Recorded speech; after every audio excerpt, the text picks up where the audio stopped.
ओम नमो नारायण सज्जनों।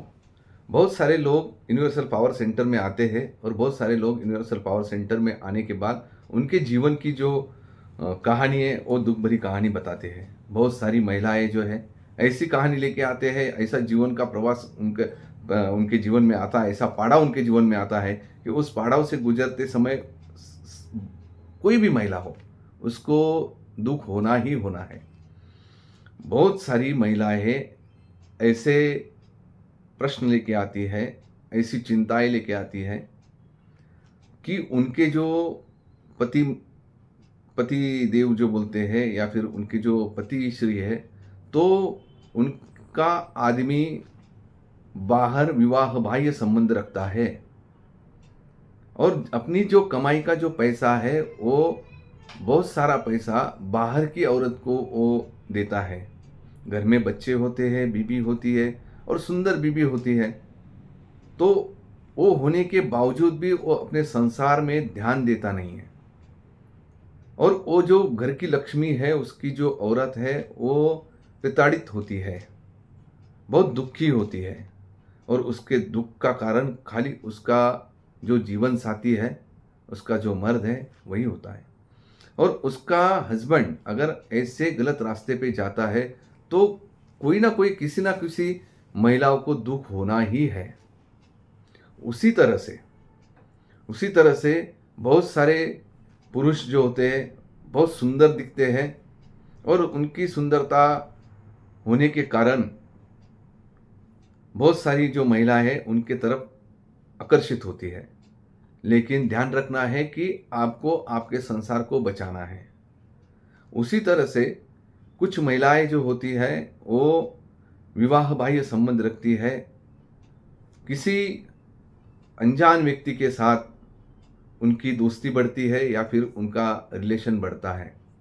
ऐसे समय में जो महिलाएं बाहर संबंध रखती है, बाहर के लोगों जो आदमी है उसके साथ में उनका जो रिलेशन है वो बढ़ते रहता है और अपने संसार में अपना जो पति देव है उसको भी बहुत दुख होता है। ऐसे समय में क्या करें?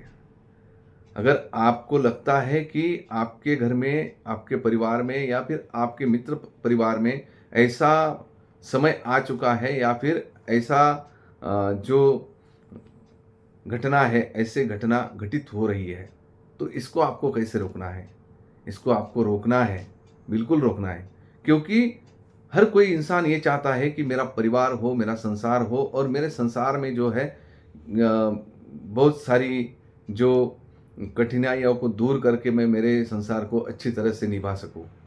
लेकिन ऐसा भी होता है कि बहुत सारे लोग जो है ऐसे रास्ते में चले जाते हैं, ऐसे रास्ते में चले जाते हैं कि उनको वहाँ से वापस आना कैसे है ये पता नहीं चलता है और डूब जाते हैं ऐसे लोगों के अंदर कि वहाँ से उनको निकलना बहुत मुश्किल हो जाता है।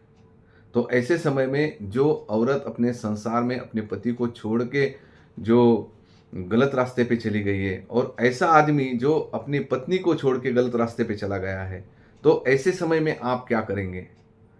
ऐसे समय में आपको क्या करना है ये हम आपको बताएंगे। अगर ऐसा प्रॉब्लम आपके जीवन में आया है, आ चुका है या फिर आने वाला है, तो इससे आपको बचना कैसे है? इससे आपको बचना ऐसा है कि अगर महिला किसी गलत रास्ते पे चली गई है तो उस आदमी ने एक काम करना है कि शंभु महादेव जी जो है उनकी प्रदोष रहता है और प्रदोष की सोम प्रदोष हो या रवि प्रदोष हो या मंगल प्रदोष हो, जो प्रदोष आता है उस प्रदोष के दिन आपको उपवास रखना है। प्रदोष के दिन उपवास रखने के बाद आपको जो भी कोई देवी माता का मंदिर हो वहाँ पे जाके गजरा या सफ़ेद फूल चढ़ा दीजिए। निश्चित रूप से आपको इसमें सफलता मिलेगी। आप जो आपकी बीबी है या फिर जो महिला है वो गलत रास्ते पे चली गई है, वो उसको समझ में आ जाएगा कि मेरे जीवन में मैं क्या कर रही हूँ और मुझे क्या करना है, और वो अपने आप आपको सॉरी बोलेंगी और आपके जीवन में जो है आपका संसार अच्छे से करेगी। अगर आपको ये महसूस हो रहा है कि आपके जो पतिदेव है वो किसी औरत के साथ, अनजान औरत के साथ संबंध बना